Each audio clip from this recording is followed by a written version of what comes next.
A Vancouver film director is being lauded for his latest film. It's called Riceboy Sleeps, and it's screening right now at the Vancouver International Film Festival.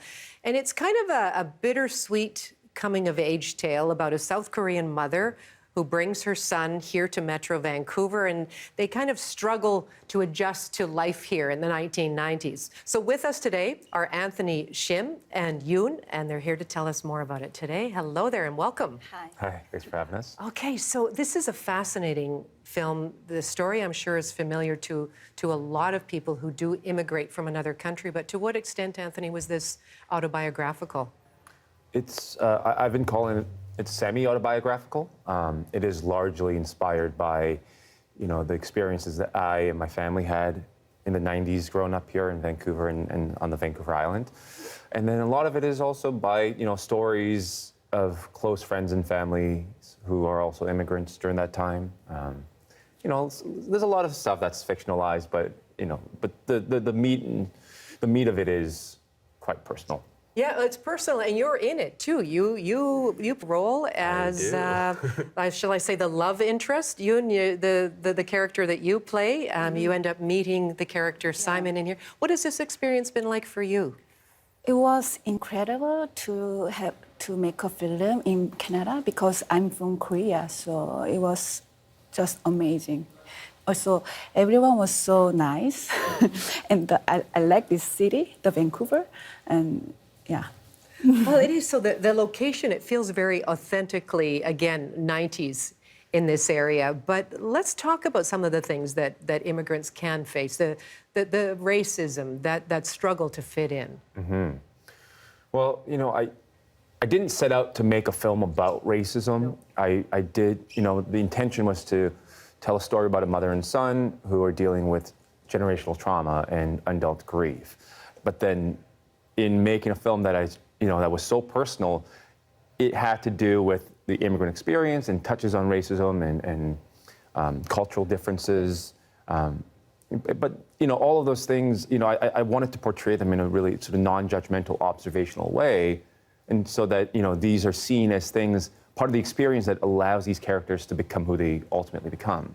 Yes, and I would never say that it is a film about racism at all. It is simply beautiful how you lay it all out, and it's got such texture, the subtlety of the colors. So where were you going with that in terms of your use of film? Well, a lot of that credit has to go to our director of photography, Christopher Liu. From the beginning, we wanted to create a movie that felt like we wanted the experience of watching the film to be similar to looking through your childhood photo album, or at least those who grew up at a time when we had photos and those photos went into an album, not a hard drive. And so we wanted a look that was similar to the photographs that we grew up looking at. And so we made sure that we shot in the right kind of film and the right kind of camera.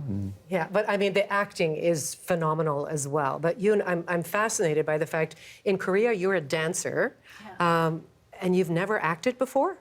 I have a little bit of acting experience, but I never be a lead actress.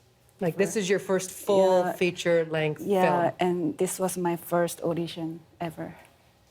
So how did you know that? Is this a Star is Born moment, Anthony? Yeah, that's what I was telling everyone when I saw the tape.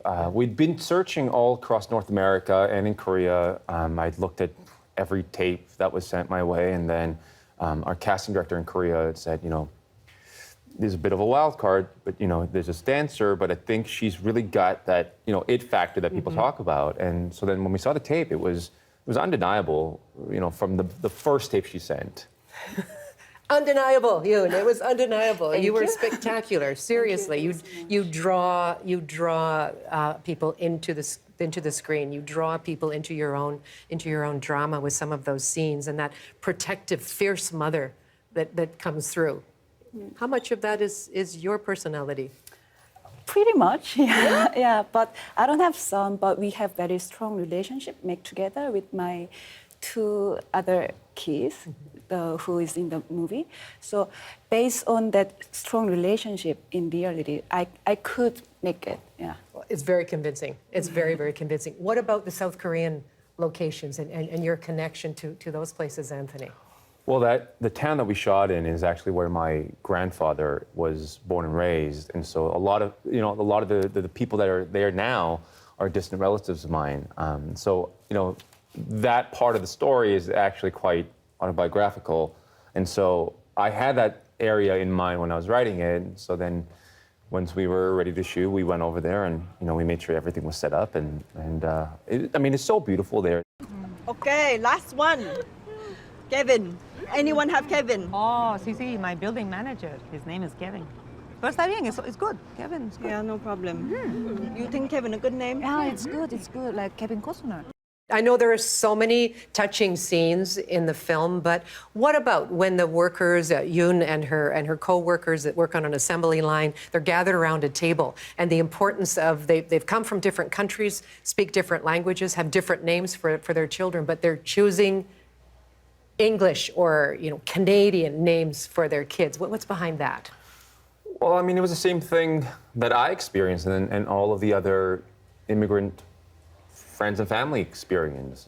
How many Asian people do you know that are named Simon and David and and Kevin? It's not a coincidence. We didn't all fall in love with those names. It was, our attempts, I think, especially back then, to try and fit in best we could.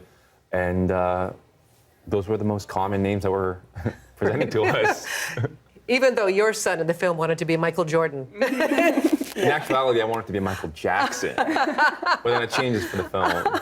Congratulations on a beautiful, beautiful work. I hope it goes far, and I hope many, many people see it. And what a pleasure to meet you, Yoon, as well. Thank you for coming in. Thank you.